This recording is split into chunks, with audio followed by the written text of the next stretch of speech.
صباح الخير او مساء الخير على حسب ما بتشوفوني في التوقيت ده. بجد وحشتوني قوي قوي، احلى متابعين في الكون كله. تعالوا بقى النهارده معايا فيديو جديد حلو جدا. بس قبل ما نبدا بقى الفيديو بتاعنا كده النهارده، ما تنسوش لو انت لسه ضيفه جديده معايا واول مره بقى بتشوفي قناتي، يا ريت تنزلي انت وهي بقى تشتركي في القناه وتفعلوا زر الجرس على الكل علشان يوصلكوا كل الاشعارات بتاعتي الجديده كل ما انزل فيديو جديد.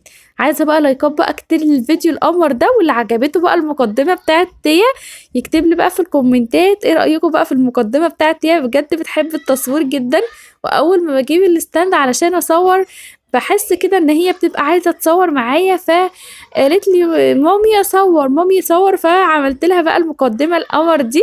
فقولوا لها بقى انزلوا قول لها كل سنه وانت طيبه ورمضان كريم، وهي بتحب طمطم وطماطم جدا، فجبتهم لها بقى علشان تتبسط وتفرح بيهم كده في رمضان. كل سنه وانتم طيبين ورمضان كريم عليكم يا رب، وينعاد عليكم كل الايام بخير يا رب. تعالوا بقى النهارده هنعمل مع بعض كده السمبوسه. انا عصقت اللحمه كده وانا بتكلم معاكم. فزي ما انتم شايفين كده عملت البصلايه، يعني قلبتها كده تشويحتين كده في السمنه، وحطيت كمان اللحمه قعدت اقلب بقى فيها شويه كده لغايه ما اتفككت من بعضها. حطيت التوابل ملح وفلفل وبهارات، بهارات لحمه، وحطيت كمان السبع بهارات. حطيت بقى البهارات اللي هي المشكل دي جميله جدا بصراحه، بجيبها من عند فتح الله، حلوه قوي قوي. لاي اكل انت بتعمليه تحط عليه بس نص معلقه كده، بتبقى طعمها حلو جدا وبيبقى حلو قوي في الاكل. حطيت هنا بقى نص كوباية من المية، علشان اللحمة بقى تستوي كده فيها. وبعد كده حطيت يعني حبة فلفل الوان صغيرين كده، بس هي دي انا مش هحط اي حاجة تاني على حشوة السمبوسة. اللحمة دي اللي انا عصقتها للسمبوسة. فتمام كده. جبت بقى هنا جبنة موتزاريلا، وجبت جبنة شيدر. بصي اي حاجة عندكم احشوا بيها السمبوسة حلوة جدا جدا. فانا بستعمل النوع ده اللي هو الخمس نجوم، بصراحة حلو قوي قوي، وبيبقى مفيهوش بصراحة ورقة متقطعة جوه، وبيبقى جميل جدا، والورقة بتاعته رقيقة كده وحلوة قوي. فجبت هنا زي ما انتم شايفين جبنه موتزاريلا، كان عندي نص كده كيس جبنه موتزاريلا، وجبنه شيدر، كان عندي جبنه شيدر كنت جايباها معاكم من فتح الله، وزيتون. وهنا بقى اللحمه اللي انا عصقتها معاكم دلوقتي. تعالوا بقى نحشي كده السمبوسه مع بعض. هحط بس اللي هعمل ميكس الجبن كده، هاخد شويه من الجبنه الموتزاريلا وشويه من الجبنه الشيدر. بصوا اي حاجه انت عندكم حطوها، يعني عندكم جبنه تركي رومي اي حاجه حطوها. فمش شرط ان انتوا تحطوا جبنه موتزاريلا تحطوا جبنه شيدر، لا عادي. على فكره ممكن تحشوها بس بالجبن، لكن انا بحبها بصراحه باللحمه المفرومه مع ميكس الجبن، بتدي طعم حلو جدا. والزيتون كده بصراحه بيديها طعم حلو قوي. فانتوا طبعا لو مفيش لحمه ممكن نحشيها بالجبن عادي خالص. انا هبقى اعملها برضو مره بالجبن، يعني مره كده ومره كده، مش هنعمل بقى باللحمه كده على طول. فممكن عادي ممكن نحشيها بجبنه على فكره، من اللي هي الرومي، مع الجبنة القديمة اللي هي البيضة دي، بتبقى طعمها حلو جدا. ومع زيتونتين كده مخليين وخلاص، يعني كل حاجة بتعدي، ومش شرط ان احنا نعمل بلحمة كل حاجة يعني. تمام كده. فعشان كده انا عملتها بصراحة عشان اول كام يوم كده في رمضان تكون فيها لحمة كده ويكون يعني طعمها حلو كده. بعد كده ممكن عادي اعملها بالجبن في نص رمضان بقى وكده. فهنا بقى جبت علبتين بصراحة، علشان هي العلبة مش بتبقى فيها كتير، يعني حوالي 25 واحدة ولا حاجة. فهفككها بقى. بصوا عايزة اقول لكم ان السمبوسة بصراحة لازم تتفكك بالراحة جدا علشان الورق ما يتقطعش منكم، علشان هي رقيقة جدا. فبالراحة كده، وبقيت اسلك واحدة واحدة كده علشان تطلع مظبوطة معايا وتطلع متساوية وما تتقطعش مني. يعني عايزة اقول لكم ان هي ورقة واحدة بس اللي اتقطعت مني في العلبتين الاتنين. فانا كنت اصلا جايباها من قبلها بكام يوم وحطيتها في الفريزر، فعلشان كده لقيتها مسكت معايا شويه. فانتوا لو هتجيبوها احشوها على طول، نصيحه يعني احشوها على طول عشان ما تلزقش منكم، وتكون كده متفككه معاكم وحلوه كده. ف سلكت بقى كده كام واحده، وتعالوا بقى نعمل كده كام واحده كده مع بعضينا كده ونشوف انا بحشيها ازاي. هي بصراحه جميله جدا وسهله. شوفوا بقول لكم بعمل لكم بعمل بالفانوس كده. بصراحه بصوا بحب جدا اجواء رمضان.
هحط بقى ايه معلقة لحمة صغيرة مع شوية الميكس الجبن اللي انا عملتهم مع زيتونتين كده مخليين، وبحاول ان انا اعملها كده زي الحجاب مثلث كده، جميلة جدا وسهلة جدا وبصراحة مبتاخدش وقت خالص يعني.